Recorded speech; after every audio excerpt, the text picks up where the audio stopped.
कल 71st BPSC का pre है। बहुत सारे स्टूडेंट एग्ज़ाम देने जाएंगे और आज 12 तारीख है। अब आपको क्या करना है और क्या नहीं करना है, इन बातों का आपको ख्याल रखना है। सबसे पहला चीज़, एक तो मैं आपको सलाह दूंगा कि आज पढ़ना बंद कर दीजिए। आज बिल्कुल भी मत पढ़िए। दिमाग को थोड़ा सा रेस्ट देना भी ज़रूरी है। आप लगातार पढ़ते आ रहे, पिछले 2-3 महीने से बहुत मेहनत कर रहे होंगे और मतलब जितना आपका स्ट्रेंथ है उससे ज़्यादा ही पढ़ते होंगे क्योंकि एग्ज़ाम नज़दीक था। इसलिए मैं बोलूँगा कि आज छोड़ दीजिए पढ़ाई। जितना आपने पढ़ा है उतना भी भरोसा रखिए कि उससे रिलेटेड कोई भी क्वेश्चन आएगा वो हमसे नहीं छूटना चाहिए। पहला चीज़। अब ये तो हो गई एग्ज़ाम की बात, लेकिन छोटी छोटी बातें आपको ध्यान रखनी होगी। जैसे आप एडमिट कार्ड जो आपने निकाला उसमें निर्देश दिया हुआ है, उस निर्देश को आप पढ़िए अच्छे से। अगर आप नहीं पढ़े तो मैं आपको बताता हूँ आपको किन किन बातों का ख्याल रखना है। पहला चीज़, उसमें स्पष्ट लिखा है कि 11 बजे तक ही एंट्री मिलेगा। आप ध्यान रखिएगा, आपका एग्जाम 12 बजे से शुरू होने वाला है, लेकिन एकदम स्पष्ट लिख दिया कि 11 बजे तक ही। इसका मतलब 11 बजे के बाद अगर आप 11:01 में भी जाइएगा तो आपको नहीं घुसने देगा। ये निर्देश दिया हुआ है। तो क्यों ना हम बहुत पहले एग्जाम सेंटर में पहुंच जाए। जैसे कि इसमें लिखा है कि 2.5 घंटा पहले ही आप एग्जाम सेंटर में पहुंच जाए।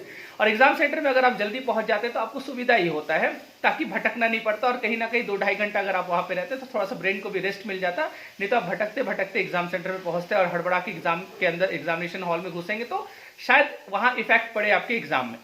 पहला चीज तो इसका आपको ख्याल रखना है। दूसरा चीज, मैंने आपको बताया भी था कि एंजाइटी लेवल लोगों का बढ़ता है और स्टूडेंट्स को अपना एंजाइटी को कंट्रोल रखना है। और एंजाइटी कंट्रोल रखने के लिए रास्ता यह है कि आप ग्लूकोन डी अपने पास रखिए। शायद एग्जामिनेशन हॉल में आपको वो ले जाने के लिए नहीं दे, क्योंकि आजकल बॉटल वॉटल भी नहीं ले जाने देता है। एग्जामिनेशन हॉल के बाहर तक आप ग्लूकोन डी रखिए और जैसे जब 11 बजे आपका एंट्री होगा या 11 बजे से पहले जब एंट्री कराया जाएगा तो आप 1-2 घुट पी के ही एंट्री कीजिएगा। यदि आपको रुमाल ले जाने के लिए अलाउ करता है तो रुमाल को भिंगा कर ले जाइए, ताकि बीच बीच में एग्जामिनेशन हॉल में आप अपने कान को और अपने गर्दन को पोंछते रहिएगा। वो आपके एंजाइटी लेवल को कंट्रोल में रखेगा। ग्लूकोन डी जरूर पी लीजिएगा। अगर आपका एंजाइटी लेवल बढ़ता है, आप नर्वस होते हैं, तो वो ब्लड प्रेशर को, सारा चीज को कंट्रोल में रखेगा। वो आपको फायदा करेगा। देखिएगा, फिर आप कुछ क्वेश्चन एक्स्ट्रा जरूर बना के आएंगे जहां पे आप एजुकेशनल गेस कर पाएंगे, जहां पे 50-50% चांस रहेगा कि ऑप्शन ए भी हो सकता है, ऑप्शन बी भी हो सकता है। उस कंडीशन में आप कहीं ना कहीं सही उत्तर तक पहुंच पाएंगे, क्योंकि आपका एंजाइटी लेवल लो रहेगा, ब्लड प्रेशर आपका कंट्रोल में रहेगा। तो फिर आप बहुत अच्छे से एग्जाम में क्वेश्चन को हल कर पाएंगे। तो ये तो बात हुई एंजाइटी लेवल की, एग्जाम में कैसे क्वेश्चन को हल करना। लेकिन सबसे इंपॉर्टेंट चीज, आप कह सकते हैं आपका जो प्री एग्जाम होने वाला, आपको लग रहा है कि 12 बजे से मेरा एग्जाम शुरू है। नहीं, आपका एग्जाम 12 बजे से पहले शुरू हो जाएगा। अब आप बोलिए सर 12 बजे से पहले कैसे शुरू होगा? बहुत इंपॉर्टेंट चीज मैं आपको बता रहा हूं। छोटी छोटी बातों को आपको ध्यान रखना। पहला चीज, आपको ब्लैक या ब्लू बॉल पेन लेके जाना। याद रखिएगा, बॉल पेन का ही यूज करना है और ब्लैक और ब्लू ही होना चाहिए। आप बोलेंगे नहीं हरा रंग ले जाते हैं, हमको हरा रंग पसंद है, सावन में हरा रंग है ना, ऐसा नहीं है। ब्लैक और ब्लू कलर का ही लेके जाना। रेड कलर, ग्रीन कलर या फिर और भी कोई कलर पेन नहीं ले जाना। और बॉल पेन ही लेके जाना। बॉल पेन ध्यान रखिएगा, जाके दुकान में ले लीजिएगा। अब मेरा सलाह रहेगा कि आप 3 पेन ले लीजिएगा, है ना। 3 पेन अपने पास रखिएगा। कुछ लोग होते हैं कि एक ही पेन लेके जाते हैं, तो 3 पेन आप अपने पास रखिएगा। साथ ही साथ एडमिट कार्ड जो आपका होगा, याद रखिएगा 2 एडमिट कार्ड लेके जाना। पिछले वर्ष भी बहुत लोग ये भूल किए थे। याद रखिएगा 2 एडमिट कार्ड आपको लेके जाना है। वहां पे निर्देश में भी लिखा हुआ ये बात। एक एडमिट कार्ड वहां पे जमा कर दिया जाएगा। यदि आप एक एडमिट कार्ड लेके जाते हैं तो आपको प्रवेश नहीं मिलेगा और एग्जाम देने नहीं दिया जाएगा। याद रखिएगा 2 एडमिट कार्ड लेके जाना है, इसको दिमाग में बैठा लिया। यदि आपने नहीं निकाला अभी तक, जाकर साइबर कैफे में या कहीं पे जाकर निकलवाइए, है ना। 2 एडमिट कार्ड आपको लेके जाना ही है। साथ ही साथ आपको अपना एक पहचान पत्र रखना। आप आधार कार्ड अपना रख सकते हैं, तो आधार कार्ड ओरिजिनल वाला आधार कार्ड लेके जाइएगा। जेरॉक्स मत लेके जाइएगा। ओरिजिनल आधार कार्ड अपने पास में रखिएगा, ठीक है। याद रखिएगा ओरिजिनल आधार कार्ड पास में रखिएगा। और हो सके तो 1-2 फोटो रख सकते हैं, ऐसा उसकी जरूरत नहीं है, लेकिन फिर भी रख दीजिए। कभी कभी होता क्या है कि आधार कार्ड से मैच नहीं करता है या फिर वो एडमिट कार्ड से मैच नहीं करता है, तो रख सकते हैं आप जरूरत पड़ने पर। वैसे उतना अनिवार्य नहीं है, लेकिन आधार कार्ड तो जरूर आप रख लीजिएगा। और साथ ही साथ मैंने क्यों बोला कि परीक्षा 12 बजे से नहीं शुरू है, परीक्षा 12 बजे से पहले से शुरू हुआ, क्योंकि आपको OMR सीट जो दिया जाएगा उसको बड़ा सावधानी पूर्वक आपको भरना है, क्योंकि यहीं पे बहुत लोग गलती कर देते हैं। ध्यान रखिएगा, आपको इस निर्देश में लिखा हुआ है कि 6 डिजिट का जो रोल नंबर आपका होगा उसको अच्छे से भरना है। याद रखिएगा, रजिस्ट्रेशन नंबर नहीं भरना है, रजिस्ट्रेशन नंबर नहीं भरना। आपको क्या करना, रोल नंबर सही से भरना, अपना नाम सही से भरना, सारा चीज आपको सही से भरना है। क्योंकि अगर आपने वहां पे गलती किया, कहीं भी ओएमआर शीट में गोला करने में, रोल नंबर में, कहीं पे भी गोला करने में कहीं भी गलती किया, याद रखिएगा आप 100% क्वेश्चन को सही भी कर लीजिएगा ना, तो आपका कॉपी का कोई मान्यता नहीं रहेगा, वो इलीगल खत्म हो जाएगा, मतलब उसका कोई वो वैध ही नहीं रहेगा। क्योंकि आपने रोल नंबर गलत अगर भरा है तो आप 100% क्वेश्चन को सही करके आइएगा तो आपका सिलेक्शन नहीं होगा, क्योंकि वो आपका ओएमआर शीट जो होगा वो अवैध घोषित कर दिया जाएगा। तो इस चीज का आपको खासा ध्यान रखना है।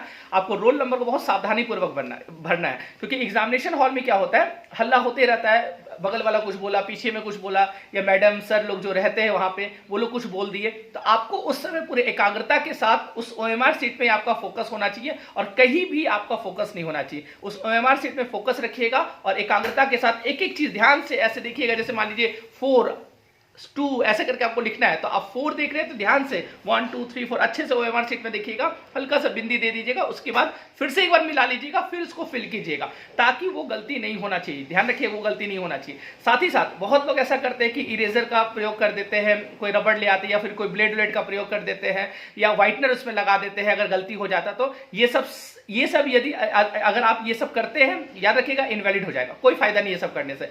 कुछ एग्जामिनर वहां पे वहां पे आपके रूम में जो मैडम सर लोग रहेंगे वो लोग बोल देते अरे ठीक है व्हाइटनर लगा दो, ठीक है।